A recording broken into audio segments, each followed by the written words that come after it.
కిషన్ రెడ్డి గారికి కూడా ఒక లేఖ రాస్తా ఉన్నా. కిషన్ రెడ్డి గారు, మీరే కేంద్ర బొగ్గు గనుల శాఖ మంత్రి. సింగరేణిలో 49% కేంద్ర ప్రభుత్వానికి వాటా ఉంది.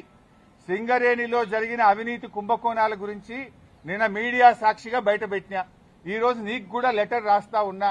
నువ్వు ఒకవేళ రేవంత్ రెడ్డితో కుమ్మక్కు కాకపోతే వెంటనే సిబిఐ విచారణకు నువ్వు ఆదేశించాలని చెప్పి కిషన్ రెడ్డి గారిని డిమాండ్ చేస్తూ I'm writing A open letter to Kishan Reddy. Kishan Reddy గారు, నేను అన్ని ఆధారాలు ఇవ్వడానికి సిద్ధంగా ఉన్నా. రేవంత్ రెడ్డి బావుమరిదే ఈ యొక్క కుంభకోణాన్ని ఎట్లా నడిపాడు, ఎట్లా ఈ టెండర్లన్నీ రింగు చేశాడు, మరి కోల్ ఇండియాలో గాని అదేవిధంగా వెస్టర్న్ కోల్ ఫీల్డ్స్ లో గాని గతంలో సింగరేణిలో గాని ఎప్పుడైనా -10 నుంచి -20 టెండర్లు పోతుండే.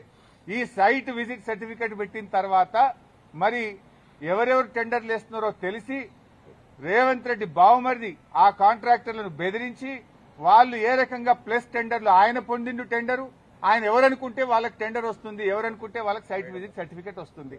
9E బ్లాక్ ఒక్కటే రద్దు చేయడం కాదు, ఈ టెండర్లు రద్దు చేయాలి. దీని మీద సిబిఐ విచారణ జరపాలని నేను నిన్న డిమాండ్ చేసిన. ఇలా వ్రాతపూర్వకంగా కూడా కిషన్ రెడ్డి గారికి I'm writing A open letter.